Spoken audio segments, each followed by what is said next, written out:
Aujourd'hui, pour cette nouvelle vidéo, on s'intéresse à une station dont le secteur était autrefois traversé par, eh bien oui, comme le nom l'indique, par un ruisseau. Station du ruisseau.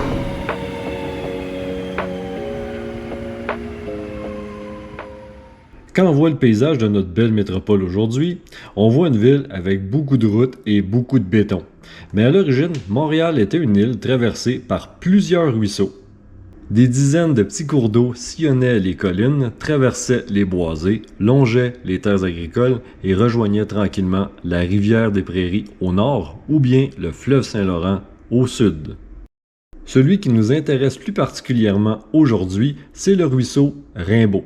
Un ruisseau qui partait de la montagne du Mont-Royal, passait par le quartier Côte-des-Neiges où il prenait le nom de ruisseau de Notre-Dame-des-Neiges, puis remontait jusque dans Saint-Laurent pour finalement se jeter dans la rivière des Prairies.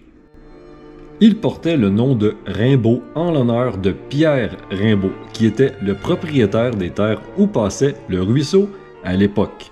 Né en 1671 et mort en 1740, c'était un magistrat influent de Montréal. Il a exercé les fonctions de notaire, procureur du roi, subdélégué à l'intendant.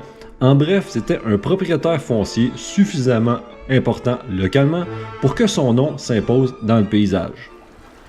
Pendant longtemps, le ruisseau a fait partie du paysage rural de Saint-Laurent. Il offrait un cadre naturel bucolique, où les villageois y venaient pour s'y promener, observer la nature, pêcher des petits poissons ou tout simplement profiter du paysage. On était à la campagne, l'air était pur, l'eau était propre. Mais la belle vocation qui était en partie récréative va se perdre au 20e siècle. Malheureusement, avec l'urbanisation massive du secteur, le ruisseau va devenir de plus en plus pollué.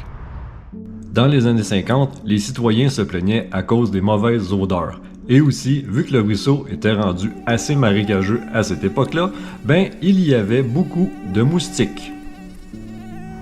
Même que certaines sources indiquaient qu'il servait carrément de dépotoir à ciel ouvert. En avril 1959, un incendie s'était déclaré à la surface du ruisseau Rimbaud à cause des flaques d'huile usée qui flottaient sur l'eau. Au cours de l'année 1965, le ruisseau sera finalement canalisé.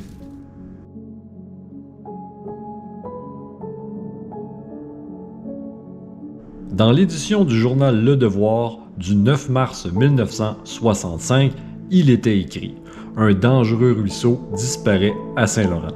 Le nouveau collecteur Leduc, dont la construction vient d'être entreprise à Saint-Laurent, canalisera le ruisseau Rimbaud, un cours d'eau qui, dans les limites de cette ville, représentait toujours un grand danger pour la vie des enfants, plusieurs s'y étant même noyés à l'occasion, toute particulièrement, des crues du printemps.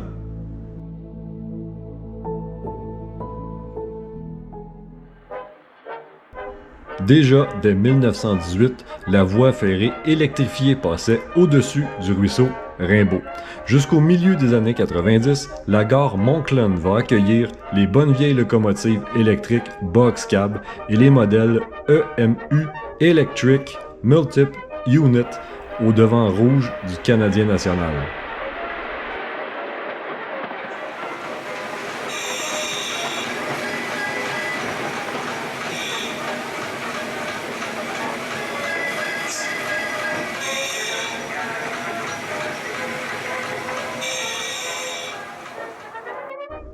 Le nom Moncton vient de Sir James Monk. Il a exercé les fonctions de procureur général du Bas-Canada. En 1795, il va accueillir les terres d'un somptueux domaine dans l'arrondissement Notre-Dame-de-Grâce. Et en 1803, il y fait bâtir un manoir, la résidence Moncton. Elle sera par la suite la résidence officielle de 3 gouverneurs généraux du Canada, dont Sir Charles Macaulay, Lord Cathcart et Lord Elgin. En 1854, les sœurs de la congrégation de Notre-Dame acquièrent la propriété et y fondent un pensionnat bilingue pour filles. C'est à partir de là que le collège Villa-Maria que l'on connaît aujourd'hui prend naissance. Et, fait intéressant, la résidence est classée monument historique en 1951. De 1993 à 1995, des travaux majeurs de modernisation sont effectués sur toute la ligne de montagne et c'est l'entrée en scène de la locomotive MR90 de Bombardier. Dans la foulée, la gare Moncton est légèrement relocalisée et renommée Gare du Ruisseau.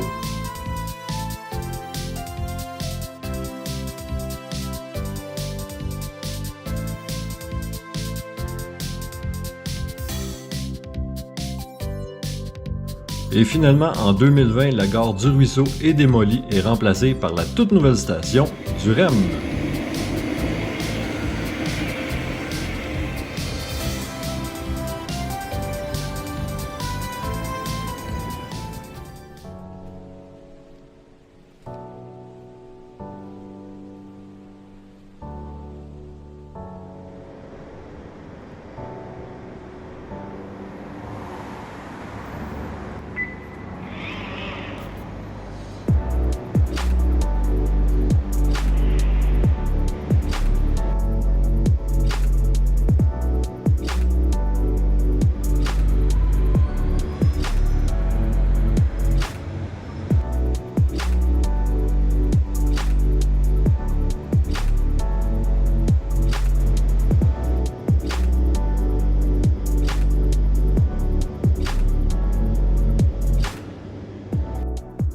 Après avoir visité quelques stations, on remarque que, mis à part le volume et la configuration, les stations du REM sont toutes quasiment identiques. Mais il y a quand même un petit détail fort intéressant qui les distingue, c'est la couleur de leur mur intérieur. Les stations du secteur Rive-Sud arborent la couleur jaune, ce qui rappelle le passé agricole du secteur. On utilise le blanc pour les stations du secteur Centre-Ville pour évoquer le caractère emblématique du centre-ville de Montréal. Rouge pour le secteur centre, comme ici à la station du Ruisseau. La couleur rappelle la brique typique des bâtiments industriels et résidentiels dans les quartiers comme Ville-Mont-Royal et Saint-Laurent. Le vert pour les stations de l'est de l'île évoque la proximité des nombreux parcs avoisinants. Et le bleu pour le secteur Rive-Nord évoque la rivière des Prairies et représente aussi l'environnement aquatique. Et en plus de la couleur, elles possèdent toutes des motifs muraux différents, ce qui donne un caractère unique à chaque station du réseau.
La gare Moncton avait été renommée en référence à l'ancien ruisseau Rimbaud et la station du REM a aussi gardé le nom.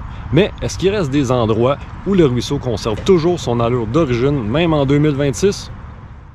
Si on regarde le tracé du ruisseau, il se trouvait à traverser plusieurs rues d'aujourd'hui, comme par exemple la rue de la Paix, juste au nord de la voie ferrée où le ruisseau passait au beau milieu de la rue.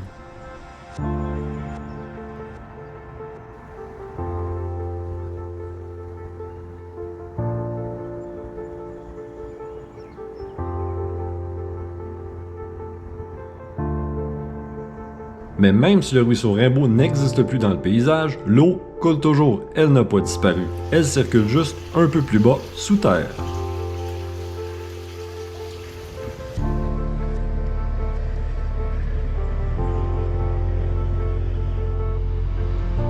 Le seul segment à ciel ouvert encore clairement visible aujourd'hui est situé à l'embouchure du parc Rimbaud sur le boulevard Gouin.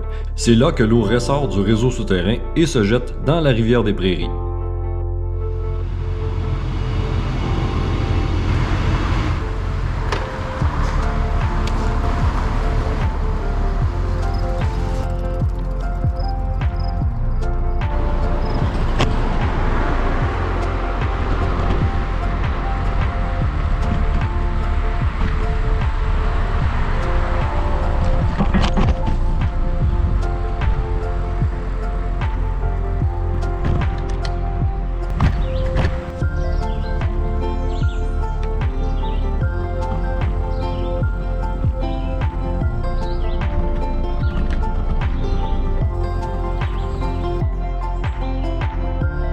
Ici, le ruisseau Rimbaud respire toujours. Aujourd'hui, on dirait un simple bassin, mais si on s'y arrête vraiment, on sent autre chose, comme une présence. Une présence d'un Montréal d'autrefois qui n'existe plus.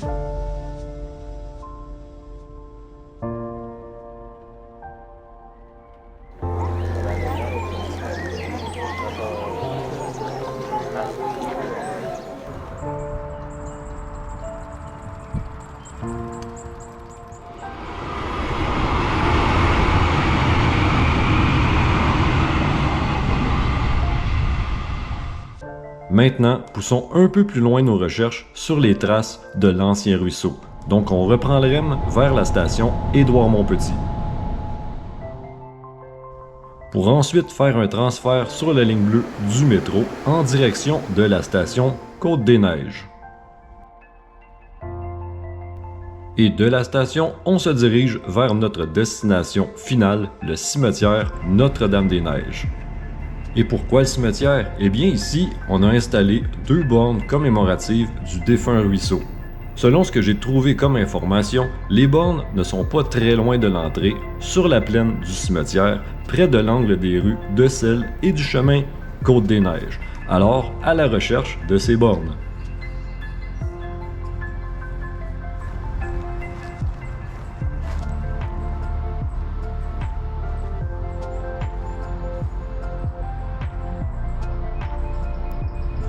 Les 2 bornes ont été installées ici au cimetière en 2017, dans le cadre des festivités entourant le 375e anniversaire de la ville de Montréal. Les 2 bornes nous indiquent l'endroit exact où le petit cours d'eau passait. Aujourd'hui, le lit du ruisseau est remplacé par la végétation, mais il reste toujours l'empreinte d'un ruisseau originel.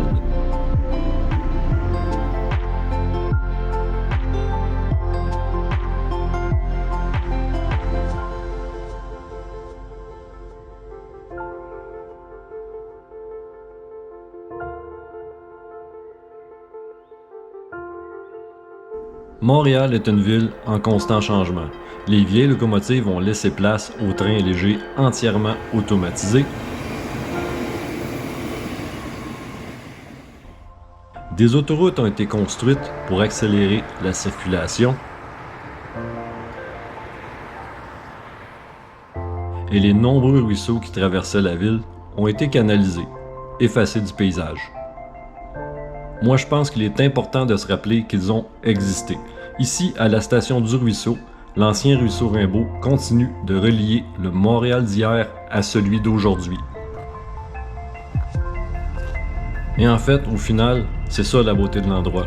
Même dans une ville qui change sans cesse, un morceau de notre histoire continue de vivre, de murmurer tranquillement, juste sous nos pieds.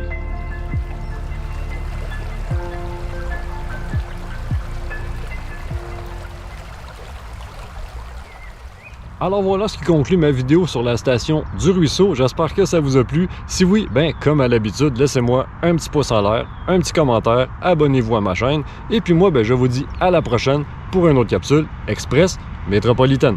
Salut! Prochaine station, Bois-Franc. Merci d'avoir voyagé à bord du REM aujourd'hui.